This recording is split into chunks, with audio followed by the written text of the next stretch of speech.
Jadi orang ini kalau dia berubah, bagaimana perubahannya? Apakah kalau dia berubah kondisinya, halnya dari duduk ke berdirinya, dari diam ke berbicaranya, membuat kita terkoneksi kepada Allah, semangat untuk beribadah. Pasti buah bibirnya Allah, Rasul, Allah, Muhammad, Allah, Muhammad, Ahmad, Muhammad. Begitu aja Pak, buah bibirnya. Jarang dia berbicara selain itu kecuali lagi bercanda. Ahli kolbu itu bisa mencium harum semerbaknya kolbu para wali. Jika dia setelah menciumnya, dia akan mengejarnya. Bekas-bekasnya terlihat. Sajadah ini bisa ngomong, siapa aja yang sholat di sini dia bisa ngomong. Kalau kolbu kita harum, kalau kolbu kita ada nur di situ. Dia kira puncak dari zikir nangis, enggak. Puncak dari zikir adalah ma'rifatul mazkur. Mengenal siapa yang dizikirkan. Itu puncak dari zikir, bukan nangis. Ya, orang susah juga bisa nangis, orang kejepit kakinya juga bisa nangis. Ya, orang lagi ada masalah terus sholat nangis, apakah ma'rifatnya tinggi? Enggak. Yang akan kita baca pada pagi ini mengenai kriteria guru rohani. Dalam bahasa ahli zikir disebut mursyid atau disebut murabbi. Ya. Kalau bahasa kita kiai, kiai rohani. Kiai banyak, tapi yang membimbing kita siapa? Ini yang disebut murabbi, ya, atau mursyid. Sebelumnya mari kita mulai kajian ini dengan keberkahan surah Al-Fatihah. Semoga Allah membuka hati ini, pikiran ini, dan kebaikan-kebaikan di bumi ini. Al-Fatihah. A'udzubillahi minasyaitonir rajim. Bismillah. Rahmanirrahim.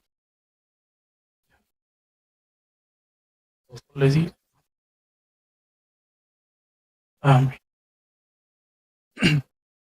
Apa kata Imam Athaillah As-Sakandari? La tashab man la yunhiduka haluhu wa la yadulluka 'ala Allahi maqaluhu. Engkau tidaklah perlu berguru, atau janganlah engkau berguru, bersuhbah. Jadi dalam bahasa Arab, berguru itu disebut dengan istilah suhbah. Suhbah itu artinya kita bersahabat karib, dekat dengan seseorang, yang mana kalau dia berbuat sesuatu, perbuatannya itu memberi efek ke dalam diri kita. Disebut dengan suhbah. Apa kata beliau? Jangan engkau bersuhbah, bersahabat dengan orang yang halnya, keadaannya dia tidak yunhiduka, tidak menumbuhkan nahdah. Apa arti nahdah? Kebangkitan rohani. Jadi kalau kita duduk bersamanya, melihat amalannya, bahkan melihat diamnya, itu membuat hati ini semangat untuk memperbaiki diri. Nah, berarti sudah mulai ketemu nih gurunya siapa. Jadi ketemu dia, kita kemudian sibuk dengan memikirkan bagaimana membersihkan diri, bukan untuk menjudge orang lain. Nah, ini siapa, hati-hati. Kalau ketemu guru, ketemu dia, bikin kita ingin mencari pisau, mencari senjata untuk nyalahin teman. Bukan guru antum yang hakiki. Ya, itu setan berbaju ustadz. Mohon maaf ya. Jadi setan itu bajunya banyak, Pak. Pada waktu menggoda Sayyidina Adam, itu setan mengatakan, inni laka nasihun amin. Aku ini wahai Adam, nasih, pemberi nasihat, guru, kira-kira begitu. Guru yang amin, yang terpercaya. Kenapa Nabi Adam kemudian terpedaya? Karena Nabi Adam tahu iblis itu sudah ribuan tahun menjaga surga. Maka nasihun amin itu kalimat pendek, maknanya, hei Adam, saya ini sudah ribuan tahun di surga. Nama Arabnya iblis apa? Iblis itu gelar, Pak. Nama Arabnya Haris. penjaga surga. Nama bahasa Aramaiknya, bahasa Ibrani lamanya, Azazil. Azazil. Itu ditulis dalam tafsir Ibnu Katsir dan tafsir-tafsir yang lain. Ternyata iblis itu ketika menggoda orang, gak pakai kata-kata kotor. Dia pakai kata-kata yang lembut. Nasihun amin. Jadi gak ada iblis ngomong kasar, gak ada. Iblis pasti ngomongnya lembut. Pakai ayat, pakai dalil. Hati-hati Pak. Ya. Pakai ayat, pakai dalil. Sangat terbayang saat itu, sangat mudah membayangkan bagaimana iblis menyerupakan dirinya seperti orang yang ahli motivasi. Dia yang sudah lama di surga. Ingin menggurui nenek moyang kita, kakek moyang kita, Sayyidina Adam alaihi salatu wassalam. Nah, berdasarkan ini, Imam bin Athaillah tidak memulai perguruan, kita berguru kepada orang melewat kalamnya. Jadi berguru kepada orang itu dengan halnya lebih awal. Apa halnya dia? Hal itu, Bapak Ibu yang makan Allah, artinya sesuatu yang berubah darinya. Jadi orang ini kalau dia berubah, bagaimana perubahannya? Apakah kalau dia berubah, kondisinya, halnya dari duduk ke berdirinya, dari diam ke berbicaranya, membuat kita terkoneksi kepada Allah, semangat untuk beribadah, atau tidak? Dia kalau beramal sesuatu, membuat kita terinspirasi untuk mengamalkannya atau tidak? Kalau iya, berarti dialah murabbi kita. Dialah mursyid kita. Gitu. La tashab man la yunhiduka haluh. Kamu tidak perlu berguru kepada orang yang halnya dia tidak membuat kamu bangkit. Wala yadulluka 'ala Allahi maqaluh. Kalau dia berkalam, kalamnya tidak menunjukkan engkau ma'rifatullah, mengenal kepada Allah. Nah, ada orang kalau kita berteman sama dia bikin kita semangat. Separuh dari syarat kemursyidaan ada pada dia. Tinggal yang satu lagi. Apakah kalamnya berisi ma'rifatullah? Maka kesempurnaan seorang mursyid, seorang murabbi, itu buah bibir di sini. Buah bibir di sini, Pak. Jadi setinggi-tinggi makom seseorang, katanya nembus langit, katanya nyantri di langit, terserah dia. Nanti ketika dia berkalam, apa kalamnya? Ini yang paling penting, Pak. Karena kalam itu tanpa dia sadari dia bisa naik ke atas lagi, atau dia Allah taruh ke tempat yang lebih rendah. Begitu dikatakan dalam riwayat Imam Al-Bukhari. Jadi banyak orang berbicara, dia tidak sadar kalamnya ini membuat makomnya naik. Tapi juga banyak orang tidak sadar ketika dia berbicara, kalamnya membuat Rasulullah tidak mau lagi memandangnya. Termasuk orang berbohong atas nama Nabi Shallallahu Alaihi Wasallam itu haram hukumnya. Secara rohani dia sudah di blacklist, nggak masuk ke dalam daftar aulia. Oleh kalau tidak taubat kepada Allah Subhanahu Wa Taala.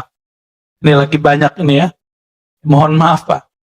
Dulu di masa tabi'in ada seorang tabi'in ingin menjilat, menghibur seorang raja, khalifah dari Bani Umayyah. Si khalifah ini suka main burung. Untuk menghibur sang raja, apa kata dia? Rasulullah SAW mengatakan bla bla bla bla, terakhir main burung. Untuk menghibur raja. Sekarang raja bukan presiden. Di negeri demokrasi, raja itu umat, masyarakat. Maka orang akan menjilat umat cuma untuk menyenangkan hati umat. Dalam ilmu hadis, orang begini mesti dipecat secara rohani. Ya? Gak boleh lagi. Dia bukan dataran para wali. Dia pembohong atas nama Rasul, maka adahu minan nar. Tempat tinggalnya pasti neraka kalau dia nggak tobat. Ya? Hadisnya mutawatir. Man kadzaba alayya muta'ammidan falyatabawwa maq'adahu minan nar. Siapa yang berbohong atas namaku sengaja, falyatabawwa maq'adahu minan nar, siap-siap tempat tinggalnya di neraka. Mau dia siapa? Mau dia terkenal, mau dia nggak terkenal, mau kiai, mau hafiz, sama. Tolong berhati-hati dalam berguru, ya. Jangan hal yang sekecil ini nanti merusak perjuangan kita. Hati-hati berguru. Udah tahu begitu masih berguru, ya salam, ya. Jahilun murakkab, jahil terstruktur, Pak. Murakkab artinya apa? Gak sadar kalau dia itu jahil. Akhirnya khalifah ini ngusir orang ini. Kenapa? Dia kira khalifah nggak ngerti hadis. Khalifah di Bani Umayyah sebelum jadi khalifah nyantri dulu. Dengar ahli hadis dulu dia. Baik. Wala yadulluka 'ala Allahi maqalu. Mursyid itu 50%-nya ada di kalamnya. Apa buah bibirnya. Maka mursyid yang mengarahkan kita kepada Allah, pasti buah bibirnya Allah, Rasul, Allah, Muhammad, Ahmad, Muhammad. Udah gitu aja Pak, buah bibirnya. Jarang dia berbicara selain itu, kecuali lagi bercanda. Maka disinilah terungkap bahwa martabat kewalian itu beragam. Martabat kewalian. Tingkatan para wali itu, ada wali yang mengajarkan hanya sekedar fi'lullah, perbuatan Allah. Disebut ma'rifatul af'al. Si wali ini mengajarkan, oh ini loh alam semesta, ini ciptaan Allah, ini biasa. Ini rata-rata nih mursyid di sini. Guru-guru ngaji, ustadz-ustadz di sini nih. Kalau ada orang sakit, oh sabar ya, ini ujian dari Allah, itu mah biasa Pak. Tapi ada level 2, ma'rifatul asma. Guru yang sudah mengenal nama-nama Allah. Karena pintu menuju surganya Allah, pintu menuju taman-tamannya Allah adalah nama-namanya. Kita di dunia ini cari nama, Pak. Kenapa orang kuliah sampai doktor? Sarjana S1, S2. Udah doktor mau cari profesor. Itu mau cari tambahan nama. Biar di depan namanya atau di belakang namanya ada tambahan. DR, DRS, DRA dulu ya. Teman-teman Pak Mirwan tuh masih ada dokterandes kan? Masih ya? Kirain udah enggak Pak. Dulu orang BA aja udah sangat bangga. Dulu orang SAG, sarjana alam gaib, itu udah bangganya bukan main Pak. Tapi sekarang orang magister aja lewat. Ya, pengen nambah lagi dokter. Begitulah manusia gak puas-puas. Ya. Orang cari nama. Ada orang udah gak nyari nama gelar akademis. Sekarang dia nyari gelar rohani. Maka dalam dunia tarekat, ujian seorang murid adalah ingin mencari gelar kemursidan. Nah ini ujian para salik. Ingin dapat ijazah dari gurunya supaya disebut sebagai mursyid. Nanti di depan namanya ada gelar syekh. Itu berat itu.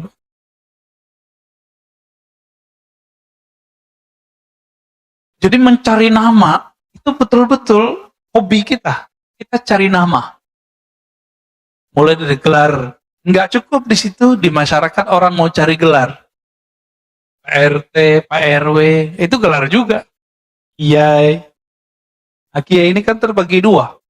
Ada kiai yang diberikan oleh guru, ada kiai yang diberikan oleh jamaah. Mana yang lebih tinggi, Pak? Jamaah apa guru? Yang ngerti ilmu itu jamaah apa guru? Jadi, kalau antum ini jadi ustadz, ditinggalin jamaah, gak usah sedih. Tapi kalau ditinggalin sama guru, kita bisa sedih, Pak. Paham itu? Kita ini beda sama jamaah nggak apa-apa, tapi jangan beda sama guru kita. Inilah perbedaan orang bersanad dengan tidak bersanad. Dia tidak takut dengan jamaahnya, dia takut kalau ketemu gurunya dia salah fatwa. Hari ini kita saksikan orang takut sama jamaahnya, orang takut sama umatnya. Akhirnya ngibulin umat. Berfatwa yang menyenangkan umat. Bukan berfatwa yang kemudian membuat guru-gurunya ridho. Kalau guru kita ridho, Rasulullah pun ridho.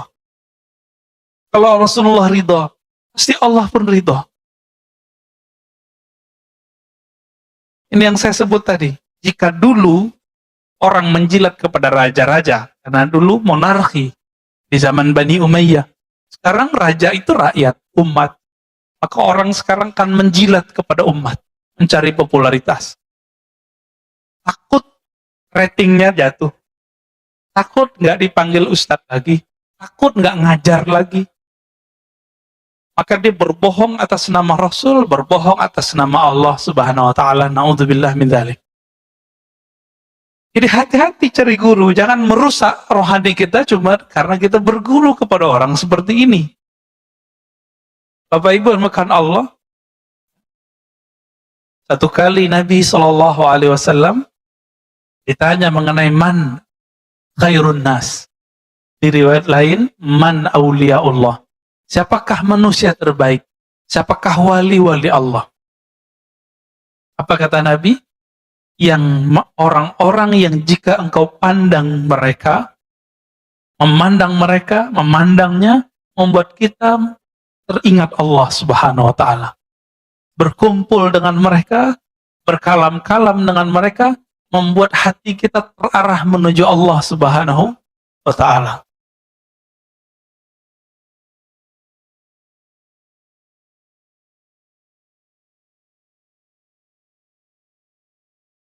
Maka dikatakan dalam kitab ini, ya, Imam Zarruq, Imam Ibnu Ajibah. Apa kata beliau ketika menjelaskan kata kalimat di hikam? Was-suhbah fit tariq amrun kabir. Berguru itu dalam menjalani atau menempuh jalan kepada Allah itu amrun kabir. Adalah perkara yang sangat penting. Kita kenapa pilih anak untuk masuk sekolah A, sekolah B, padahal kurikulumnya sama? Karena kiainya, karena gurunya, karena ustadznya. Benar nggak? Kita mau bayar mahal cuma karena di sini ada sistem yang bagus, gurunya disiplin. Untuk anak, untuk kesuksesan dunia, kita begitu Pak. Untuk akhirat begitu nggak? Ya, ketat nggak berguru? Inilah makna dari kalam beliau. Oleh karena itu muncullah suatu kalimat dari Abu Yazid Al-Bustami. Ini bukan hadis ya. Ini kalam ulama salafus saleh, wafat 261 Hijriah. Sezaman dengan Imam Muslim. Man la syaikha lahu fa syaikhuhu syaitan. Yang tidak punya guru mursyid, maka gurunya adalah syaitan. Nanti was-wasnya yang lain. Itulah yang terjadi pada orang-orang, baik dia orang-orang spiritualis ataupun pergerakan. Ya? Kita udah punya pergerakan nih harakah, tapi nggak punya murabbi rohani. Punya murabbi, tapi murabbinya pun tidak punya murabbi. Nggak nyambung kepada Rasulullah SAW. Apa yang terjadi? Ya siap-siap saja. Was-was yang muncul adalah was-was syaitan. Dikira itu dari Allah. Dikira dari Nabi, padahal dari syaitan. Kita sudah membahas di kitab Ar-Risalah Al-Qushairiyah. Setiap hari ada khatir, ada lintasan masuk ke dalam diri. Ada berapa banyak lintasan masuk ke dalam diri kita? Nah, ini belum saya sebutkan di Risalah Qushairiyah. Ya. Dalam kitab Imam Al-Kattani disebutkan dalam kitabnya Khabi'atul Qaun. Jadi perbendaharaan alam. Setiap hari ada lintasan masuk ke dalam kalbu kita sebanyak 70.000. Lewat aja. Kadang masuk dengan sebab nonton TV, dengerin pengajian, melihat tetangga, melihat ada orang tengkar, melihat ada orang yang mesra, melihat ada orang maksiat, melihat ada orang taat, itu muncul 70.000. Sedangkan jam kita cuma 24 jam.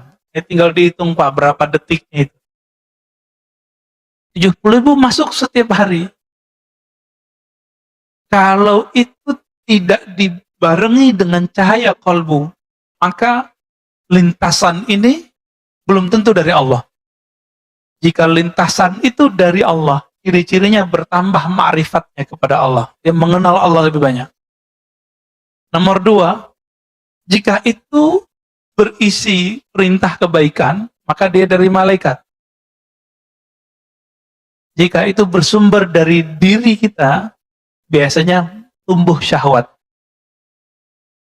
Jika bersumber dari syaitan, dari iblis, maka yang terjadi apa? Bertambah syak dan was-was. Bertambah sombong. Nah, ini tadi saya cerita tentang Nabi Adam. Nabi Adam yang goda siapa? Bukan setan Pak, langsung engkongnya. Siapa? Iblis. Namanya siapa tadi? Azazil. Bahasa Arabnya Harith. Tolong diingat. Setan ini setiap hari ngirim tentaranya sekitar 70.000 kepada orang-orang. Ini disebut bayangan-bayangannya atau tentara-tentaranya. Di Quran disebut junud. Tentara Allah, tentara setan. Ada 2. Jadi si Azazil ini, Bapak harus tahu, Azazil ini dulu bertirakat di surga. Sampai dia dekat kepada Allah dan memandang Allah, berkalam-kalam dengan Allah. Maka si iblis punya ma'rifatullah. Hati-hati. Si iblis punya ilmu ma'rifat, Pak. Iblis ini punya ilmu bagaimana cara menceritakan tentang Allah. Si iblis ini kemudian mempunyai 70.000 prajurit ring 1. Ini ring 1 kita sebut nih. 70.000. Ini ring 1 ini Bapak Ibu yang melakukan Allah. Jika Azazil tugasnya menggoda para nabi, maka ring 1 ini tugasnya ngapain? Menggoda para wali. Jadi wali-wali Allah itu dikirimin kepada mereka kalam-kalam yang dulu didapat oleh Azazil waktu dia bertirakat di surga. Hati-hati Pak. Ya. Jadi tidak semua kalam-kalam rohani yang didapat oleh seseorang, meskipun itu tentang Allah, itu semuanya dari Allah. Siapa tahu dari iblis. Tapi yang dikatakan iblis benar nggak? Jika itu tentang bab hakikat, dia benar. Nih, coba kita bilangin, kita kasih tahu. Iblis pun nggak berani berbohong tentang hakikat, Pak. Nggak berani bohong.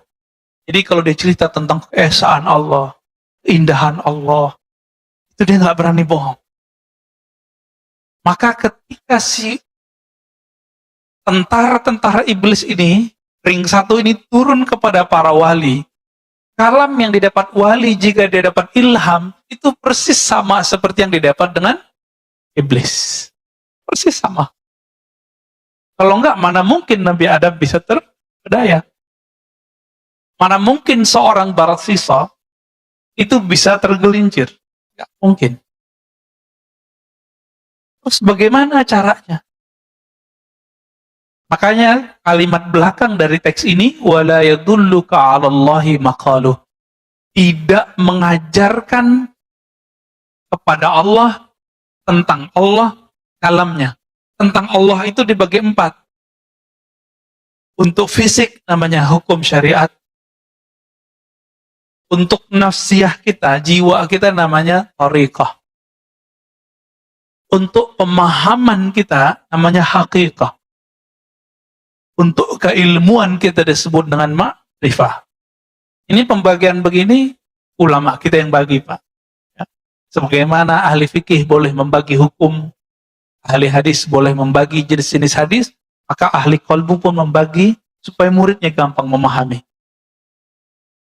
Bagaimana? Kenapa saya sebut 4 tadi? Syariah, thariqah, apa tadi?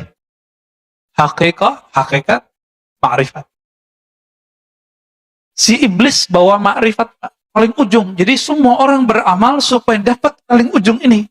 Iblis kan dulu sudah dapat ini, dan dia simpan dalam memorinya.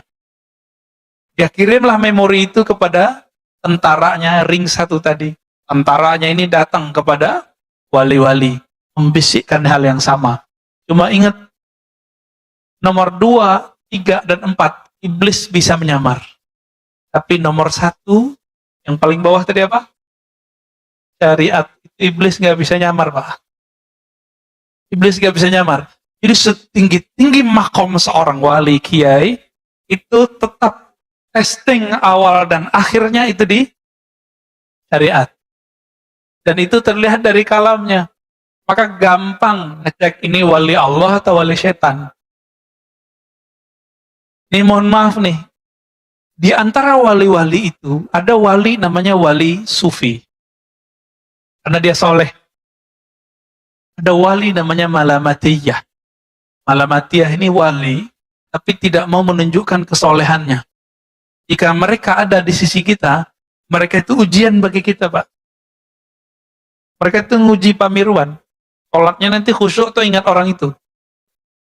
Nanti kalau Pak Mirwan ketemu, Pak, kita lagi sholat nih, depan masjid dia berisik. Dia nggak ikut sholat sama kita, padahal dia nanti sholat juga. Berisiknya bukan main. Dalam sholat Pak Mirwan bilang, ini iblis ini. Terlaknat ente. Ada kalimat begitu, udah kemasukan iblis. Jadi orang-orang ini namanya wali malamatiyah. Apa arti malamatiyah? Adanya dia, itu nguji kita, kita bakal menghujat dia atau tidak, disebut malamatiyah. Suatu kali dulu ada, saya sering cerita ini ya, Quthaib Alban, murid dari Syekh Abdul Qadir Jailani. Ceritanya dinukil oleh Imam Izzuddin bin Abdussalam dalam kitabnya Zubad. Apa kata beliau? Suatu kali Quthaib Alban, di saat orang sholat di masjid, seorang qadhi agung telah memimpin sholat. Tapi Quthaib Alban ini mirip-mirip kayak wali majzub. Apa contohnya ya? Habib Syekhon lah ya. Bikin berisik di luar. Maka terganggulah orang dalam masjid. Hampir semua terganggu. Selesai sholat belum zikir. Assalamualaikum, assalamualaikum. Langsung orang ini berdiri. Si imam ini. Dan dia menerobos soft. Sekedar ingin jambangin, ingin kasih pengajaran kepada orang yang berisik di depan masjid. Apa kata si hakim yang jadi imam ini? Wahai musuh Allah. Wah, kalimatnya langsung begitu. Hati-hati, Pak. Ini ciri-ciri orang nggak lolos kalau kena uji wali yang level 2. Kalau sama wali level 1, kebanyakan kita bener. Ya bener, dia soleh, pakai serban, pakai gamis, pakai sajadah, pakai tasbih. Kita gampang tahu. Tapi kalau wali level 2 ini, susah mengenalnya. Dikata-katailah ya oleh si imam ini. Jadi imam ini, apa yang dia kata-katai dalam sholatnya, itu keluar semua. Ya, Quthaib Alban senyum aja. Akhirnya Quthaib mengatakan, wahai Tuan Hakim, Tuan Qadhi, Tuan Imam, semua gelarnya disebut. Apakah engkau mengetahui semua ilmu Allah? Apa jawaban dia? Enggak. Tahukah engkau, wahai Tuan Qadhi, Tuan Hakim, akulah ilmu yang Allah engkau tidak tahu itu. Bingung dia.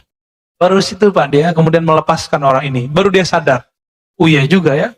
Lagi sholat, kita terganggu nggak sama orang begitu. Ya. Ini kejadian juga Pak, waktu saya lagi khutbah di komplek di sono. Orang lagi bangun di depan masjid. Lagi khutbah, lagi sholat, datang truk. Dari tadi dia nggak datang. Pas kita lagi sholat, dia turunin tuh pasir. Orang nurun pasir berisik nggak Pak? Masjidnya belum ditutup seperti ini, masih kebuka separuh. Berisiknya bukan main. Saya jadi imam. Ya dalam hati kita, waduh ternyata Quthaib Alban zaman baru, tukang pasir Pak. Habis sholat, itu muazinnya ngutuk-ngutuk. Siapa tuh orang terlaknat yang ganggu kita sholat? Persis kalamnya seperti itu. Ini wali malamatiyah ini. Dia datang nguji kita.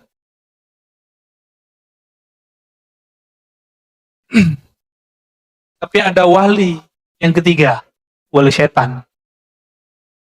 Ya, wali setan, hati-hati Pak. Alamnya ma'rifat, ma'rifat, ma'rifat, ma'rifat, ma'rifat. Diuji sedikit dengan syariat, dia kemudian mulai menghindari. Wali itu kalau seandainya, nih mohon maaf, seandainya Bapak Ibu ketemu dia tidak sholat, belum tentu dia nggak sholat. Kalau wali bener ya. Kita ketemu dia kelihatan nggak sholat sama kita. Itu belum tentu dia nggak sholat, Pak. Gimana maksudnya? Ini seperti Qutb Alban tadi. Masih ingat kisah Uwais Al-Qarni yang tidak sempat pergi haji, lalu semua bekalnya dia kasih ke temannya. Ketika temannya pulang, temannya mengatakan apa? Selamat ya ente haji mabrur. Jadi temannya menyaksikan bahwa dia tawaf di Masjidil Haram. Apa itu, Pak? Jadi wali-wali Allah ini salah satu khususan mereka, Allah buat diri mereka bisa mecah. Entah malaikatkah nanti yang jadi wakilkan. Ini bukan khurafat, Pak. Kita sudah banyak kitabnya. Dan zaman ini juga ada. Nggak usah jauh-jauh. Saya punya teman, baru belajar sholawat, kangen raudhah. Temennya lagi di raudhah, saudaranya. Apa kata dia? Loh, kok ada saudaraku di raudhah? Pulang-pulang, dia tanya, ente kemarin umroh ya? Enggak, saya di Jakarta. Gitu. Jadi dia menyaksikan temannya yang sedang berselawat di raudhah, padahal temannya lagi di Jakarta. Itu kejadian, Pak, teman saya. Orangnya masih hidup. Orang biasa. Apalagi wali-wali Allah yang agung. Cuma ini jangan jadi alasan juga Jumatan di Mekah. Ini jam Jumatannya beda. Kita Jumatan di sini, sono belum Jumatan. Ya, itu nggak alasan juga ya. Hanya wali-wali tertentu yang boleh kita sebut dia Jumatan di sono. Nabi Muhammad SAW ya, itu lebih banyak mujizatnya atau lebih sedikit dari Nabi Yakub, Nabi Yusuf? Mana yang lebih banyak, Pak? Nabi Muhammad. Di saat Nabi Yusuf tergoda di Mesir, Nabi Yusuf yang ada di Mesir, ayahnya lagi di Yerusalem. Dia melihat ayahnya hadir, lalu ayahnya mukul dia pakai tongkat. Bapaknya di kampungnya, dia lagi di Mesir, udah puluhan tahun gak ketemu. Mau dipukul, rasa sama dia, padahal jaraknya jauh. Nah, ini ada, nanti silakan cari tafsir surah Nabi Yusuf di tafsir Ibnu Katsir. Ya, nanti ketemu. Bapak Ibu yang makan Allah, jadi wali-wali setan ini ngeceknya cuma satu, syariat. Dia nggak sholat nih, tapi dia mengingkari sholatnya. Jadi wali palsu itu mulai muncul kalam di lisannya. Perlu tuh sholat, berarti dia wali setan. Inilah hebatnya Imam Syafi'i. Apa kata Imam Syafi'i? Kalau ada orang tidak sholat, tapi tidak mengingkari kewajiban sholat, dia masih muslim. Saya baru paham, Pak, di situ. Beda sama muridnya. Imam Ahmad bin Hanbal, orang yang nggak sholat, dia kafir. Imam Syafi'i sudah melihat kenyataannya. Banyak orang yang tidak menunjukkan dirinya sholat, tapi dia tidak mengingkari sholat. Ya beberapa tahun berikut dia tobat. Menjadi wali Allah, jadi kekasih Allah. Ini perlu kita ketahui juga. Allah memilih walinya di dunia atau semenjak alam azali, Pak. Al-Qadim, Allah Qadim. Lalu ada alam sebelum waktu. Alam sebelum waktu disebut dengan azali. Apa namanya?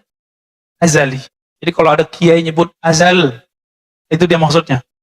Jadi belum ada pagi, sore, siang, belum ada kemarin, belum ada besok, belum ada sekarang. Itu azali.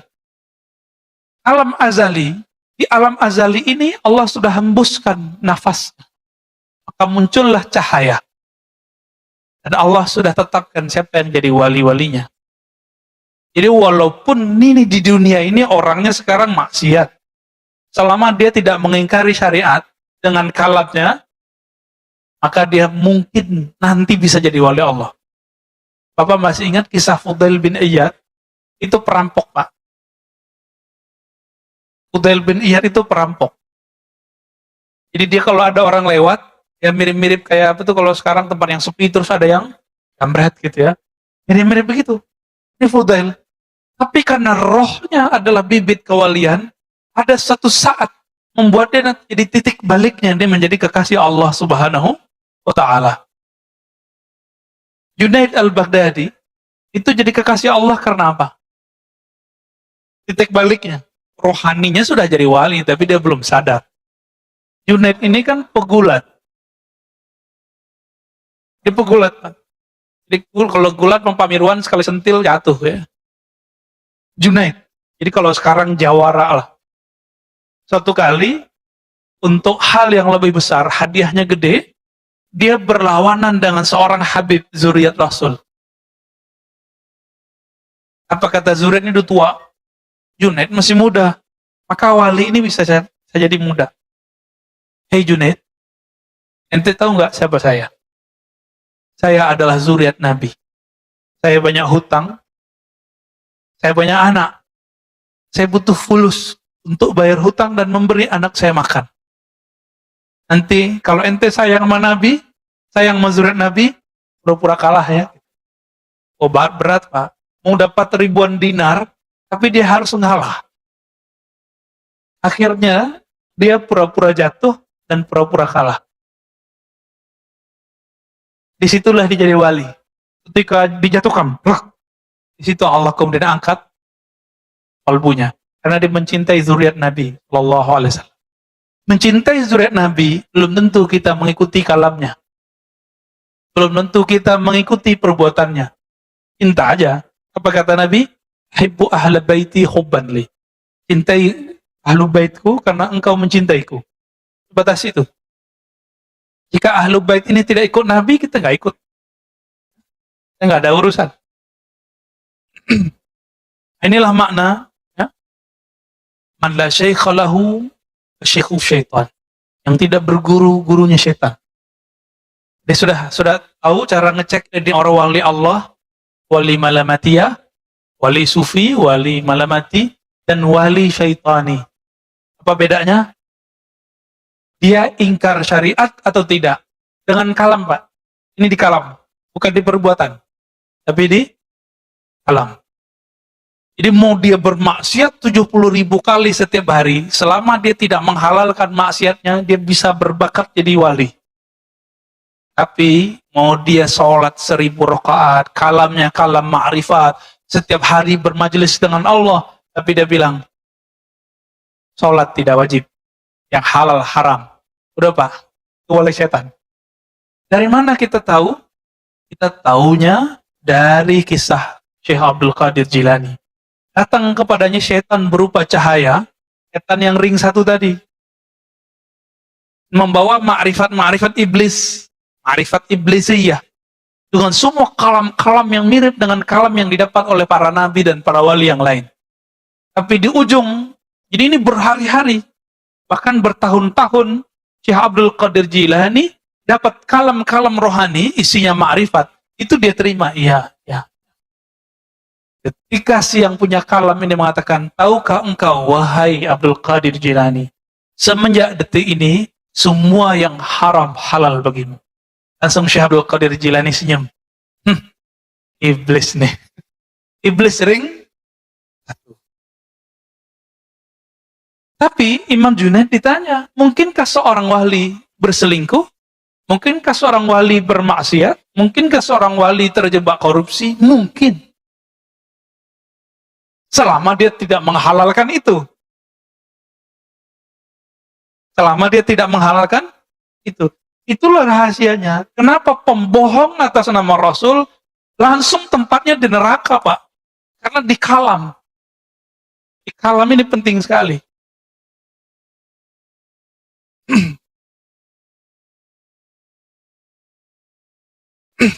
Apa kata beliau?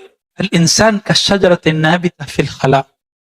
Ruhnya manusia itu, jiwanya manusia itu seperti biji pohon yang tumbuh di tempat yang sepi, di tanah yang tidak ada yang punya.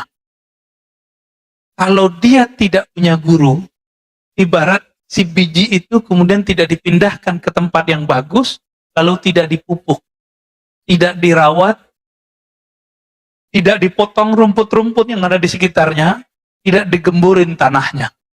Kira-kira kalau itu padi, kalau itu jagung, jagungnya berbuah, ada isinya nggak? Kosong. Pernah ngelihat ada jagung tumbuh isinya kosong? Ya. Apa kata beliau? Seorang murid jika tidak berguru, seperti tadi jagung tadi, jika tidak dipindahkan sedari kecil ke tempat yang baik, lalu dikasih pupuk, ya dijaga segala macam, dijaga airnya, dijaga panasnya, maka dia akan tumbuh seperti tumbuhnya jagung, buahnya tidak berisi. Dia berzikir tapi hampa, dia sholat tapi tidak khusyuk, dia berilmu tapi tidak ada ma'rifat, dia berilmu tapi tidak ada adab, dia berilmu tapi tambah sombong. Ini dia ciri-ciri orang yang belajar sendiri. Sombong, ternyata buahnya kosong. Hati-hati, Pak.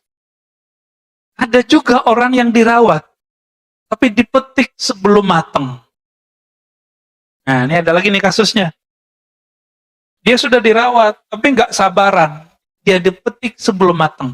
Kalau pisang dipetik sebelum matang, gimana, Pak? Kira-kira begitulah. Inilah yang terjadi. Cuma bisa disubstitusi. Dipotong-potong dan kasih garam lumayan enak juga. Ya. Cuma segitu doang, Pak. Nah, inilah yang disebut talbisu iblis, garam-garam ini. Dia belum matang kok, dipaksain. Cuma kalau dia udah matang, ini tidak ada akhirnya. Nikmatnya bikin candu. Inilah orang yang berguru, kalau dapat zikir, zikirnya akan bikin lazah di sini. Ada kelazatan luar biasa dalam hati. Tapi lezat ini terserah Allah, kapan Allah mau kasih. Tapi sekali dikasih kelezatan, kita mau cari terus kelezatan itu. Itulah sebabnya kita mau antri di rumah makan yang enak. Kenapa? Kita nggak sabar. Ini lidah sejempol, Pak, lidah kita, itu bisa memperbudak orang mau antri. Benar nggak?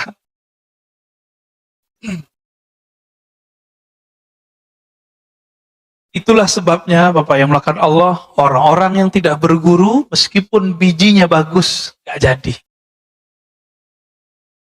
Tapi ada orang, udah tumbuh nih, udah agak sedang tumbuhnya.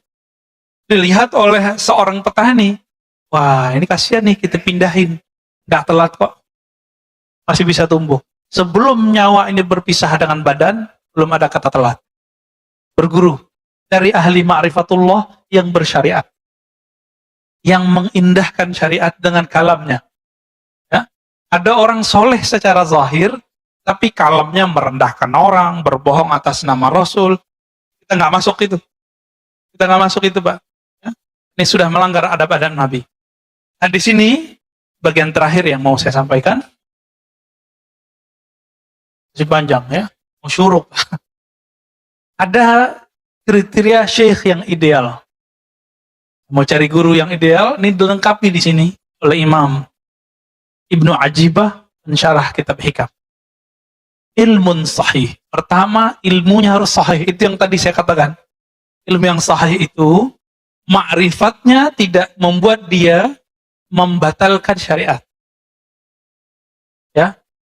Sekarang kebalikan, antum punya guru kebalikannya. Dia syariatnya bagus, tapi dia membatalkan ilmu hakikat. Banyak hari ini? Banyak. Mulai dari yang mengingkari ilmu tasawuf, ilmu ma'rifat, yang memusuhi mereka, yang menzindik-zindikan mereka, itu banyak. Sampai yang berbohong atas nama mereka, banyak. Itu sama semua tuh. Gimana, Pak? Jangan-jangan kita berguru sama mereka nih. Ini syariatnya oke, jadi ilmu syariatnya bagus, tapi ilmu hakikat dia batalkan. Ciri-cirinya sederhana, dia ngomong, nggak ada tuh ilmu hakikat, nggak ada tuh tarekat, nggak ada tuh. Tasawuf zindik. Ini kalau udah ngomong begini, ya salam. Ya. Jadi berarti ilmunya belum sahih. Sebaliknya, ma'rifatnya tinggi, tapi dia mengingkari syariat. Fatal. Wa dzauqun sharih. Zauq yang sharih. Apa arti zauq? Perbedaan antara ahli qalbu dengan ahli fikih satu aja, Pak. Ahli kalam, ahli akidah. Ahli akidah, ahli tauhid, itu sering bercerita tentang Allah beristawanya gimana, turunnya gimana, sifatnya berapa, sifatnya begini, sifatnya begitu, takwil boleh atau tidak, pembagian tauhid. Namanya orang ahli tauhid. Ahli di teori. Tapi orang ini kebanyakan tidak merasakan kehadiran zat yang dia ceritakan. Dicek aja sholatnya, Pak. Ini bisa ngomong, Pak. Sajadah ini bisa ngomong, tempat ini bisa ngomong. Apa kata Imam Yahya bin Mu'adz Ar-Razi, Imam Salafus Saleh? Ahli kolbu itu bisa mencium harum semerbaknya kolbu para wali. Jika dia setelah menciumnya, dia akan mengejarnya. Bekas-bekasnya terlihat. Sajadah ini bisa ngomong, siapa aja yang sholat di sini bisa ngomong. Kalau kolbu kita harum, kalau kolbu kita ada nur di situ. Dia bisa cek siapa aja yang sholat di situ. Kenapa? Tempat-tempat di bumi dia bermunajat kepada Allah. Ya Allah, tolong buatlah atau takdirkanlah orang yang menginjakku pagi ini orang yang berzikir kepadamu. Jadi jangan sembarangan, Pak. Ini namanya apa nih, Pak? Lantai ini. Batu apa namanya? Marmer. Batu marmer itu sebanyak ini batu marmer di dunia, ada yang jadi istana, ada yang di rumah, ada yang jadi masjid. Itu nggak sembarangan Allah pilih. Itu si batu dulu pernah berdoa tuh. Karena batu itu ada spiritnya. Makanya Nabi ketika bersandar ke satu tiang, tiangnya menangis saat Nabi pindah ke mimbar. Kenapa? Di dalam tiang itu ada spirit yang Allah tiupkan juga di situ. Lalu Nabi ngomong, kamu pilih di surga. Kalau dia di surga, maka dia dikeluarkan spiritnya dari si kayu, dia dikembalikan ke spirit aslinya. Atau engkau tetap menjadi sandaran ke dunia. Baru diam, Pak. Jadi Nabi itu berbicara ke tiang, dan itu terdengar oleh sahabat-sahabat. Nangisnya tiang itu. Zauqun sarih, zauq yang sarih, zauq yang jelas. Perbedaannya cuma satu. Ahli qalbu merasakan Allah, sedangkan ahli akidah menteorikan Allah. Nah, di bab teori ini banyaklah orang salah menyalahkan. Ya. Seorang ustadz mengatakan apa? Akidah Asy'ariyah, orang belajar sifat 20 sesat. Banyak, Pak. Alhamdulillah masjid ini beberapa tahun yang lalu sudah berhasil mengangkat orang ini tidak ngajar lagi di sini. Tempat berjibaku juga ya. Alhamdulillah. Ya. Itu guru-guru Bapak semua di kampung dulu, kiai-kiai kita di kampung itu dianggap sesat sama dia. Dia minta ngaji di sini, tapi giliran pengajian kita dia nggak mau hadir. Ya kan? Nah, ini problem ini. Di zauqnya nggak sorry. Cerita tentang Allah, tapi nggak merasakan. Dalam sholatnya dia membayangkan dia mau ngomong apa. Ya. Menyiapkan materi mau diceramah apa. Orang-orang ini zauqnya tidak sorry. Zauq yang sorry, lisannya membaca nama Allah, qalbunya merasakan yang punya nama. Disebut dengan zauq yang sorry. Jadi lisannya dibenarkan oleh kolbunya seiring dengan lisannya. Baru disebut zauqun sarih. Jadi nggak sandiwara. Ya banyak, saya udah ketemu banyak ahli zikir, Pak, yang pura-pura nangis depan muridnya juga ada. Ya, sebelum ketemu dia basah-basahin dulu matanya. Kita lihat. Ya semenjak saat itu saya nggak mau lagi ikut kajian dia, ya. Kita melihat kepalsuan-kepalsuan itu ada. Orang mengira ini kesalahan ahli zikir kalau tidak berguru atau berguru mentok ditinggalin gurunya. Dia kira puncak dari zikir nangis. Enggak. Puncak dari zikir adalah ma'rifatul mazkur. Mengenal siapa yang dizikirkan. Itu puncak dari zikir. Bukan nangis. Ya, orang susah juga bisa nangis. Orang kejepit kakinya juga bisa nangis. Ya, orang lagi ada masalah. Terus sholat nangis, apakah ma'rifatnya tinggi? Enggak. Jadi standar keimanan seseorang bukan karena dia bisa nangis. Karena nangis itu si iblis waktu menggoda Adam, dia nangis-nangis, Pak. Saya nyampaikan ke kita riwayatnya. Iblis itu waktu goda Nabi Adam, dia nangis-nangis, Pak. Jadi jangan terdaya oleh tangisan. Wala yaghurrannakum billahil ghurur. Orang bawa-bawa nama Allah, bawa-bawa nama Rasul untuk menyentuh kalbu. Tapi ternyata itu waswas syaitani. Ciri-cirinya itu dia berbohong atas nama Rasul sallallahu alaihi wasallam. Saya aslinya gergetan, Pak, dengan orang yang berbohong nama Rasul itu. Cuma karena kita sudah dapat ilmu zikir, ilmu ma'rifat dari guru-guru kita, sudah kita nanggapinnya santai aja. Gak tega sebenarnya. Kalau ahli hadis yang asli, Kiai Ali Mustafa dulu, guru saya, itu ngisi di Selas TV nasional. Ada seorang ustadz membacakan hadis itu dhaif jiddan, sangat lemah. Tapi populer. Ramadan awalnya rahmat, pertengahannya maghfirah, akhirnya itqu minan nar. Dibacakan oleh si ustadz ini, dia nggak sowan dulu sama kiai. Udah jelas ada kiai minta izin kayak nanya dulu, Pak Kiai ini saya mau bacain hadis ini, Bu. Sahih apa enggak? Main baca-baca hadis aja. Inilah rahasianya. Kenapa ahli hadis mengatakan Allah yuhadditsa bihadrati man huwa aula. Jangan kamu menyampaikan satu hadis berceramah, memberikan motivasi di depan orang yang lebih utama darimu. Kita tambahkan illa biizni, kecuali dengan izinnya, ridhonya. Bapak kalau lihat 2010 itu orang dibantai oleh Kiai Ali Mustafa Yakub. Ya. Langsung diambil mic ditanya, kamu tahu nggak ini hadis dari siapa? Ini sahih apa enggak? Si ustadznya bilang sahih, saya nggak inget ya. Dia bilang sahih, saya ingat itu. Dibantai habis-habisan. Ini hadis dhaif jiddan. Riwayat Imam Ibnu Huzaimah meragukan kualitas hadisnya. Ente sampaikan ke manusia. Tapi manajernya nggak berani marah sama Kiai Ali hadis.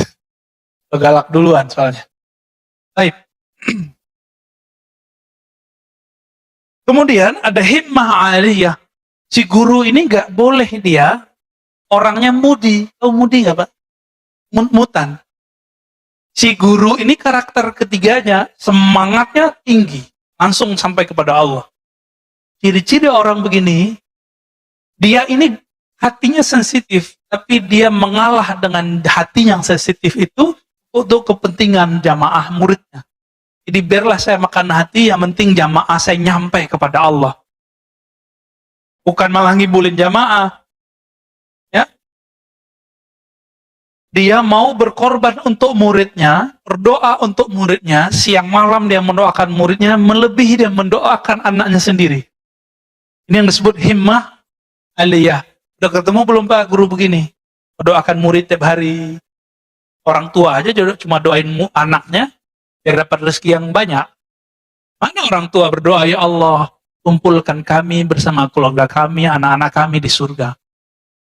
Lapangkan rezekinya, masukkan dia ke surga. Jarang kan yang doa begitu? Rata-rata berizki, kayaknya hidup rezeki doang. Kalau guru lebih dari itu, guru mendoakan, ya Allah mudahkan hidup murid-muridku. Kumpulkan kami bersama nabimu di surga. Guru, Pak. Kan yang disebut himmah aliyah. Himmahnya nggak cetek. Ya? Maka guru begini, dia punya akses syafaat. Walaupun dia tidak bisa memberi syafaat secara mutlak, dia harus dapat izin dulu dari Nabi Muhammad SAW. Wahalatun mardiyah. Nah, kondisi orang ini, kondisi itu ada dua. Kondisi rohani, kondisi fisik. Kondisi di sini adalah kondisi rohani. Qalbunya hanya berisikan nama Allah, ma'rifatullah.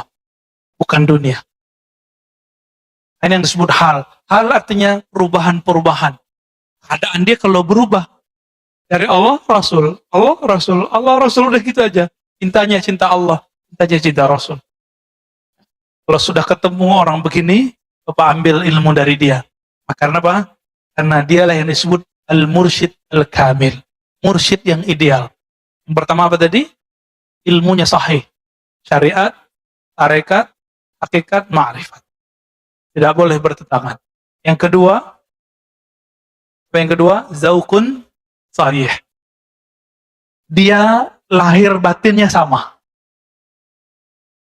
Jadi lisannya dibenarkan kolbunya, kolbunya dibenarkan lisannya. Yang ketiga,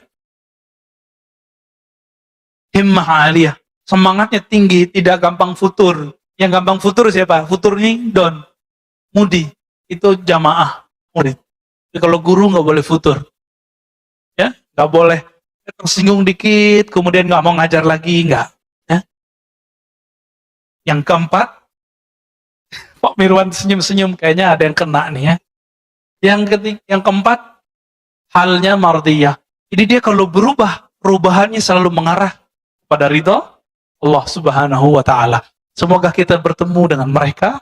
Semoga kita menjadi murid-murid mereka. Amin ya rabbal alamin. Sallallahu ala Muhammad sallallahu alaihi wasallam.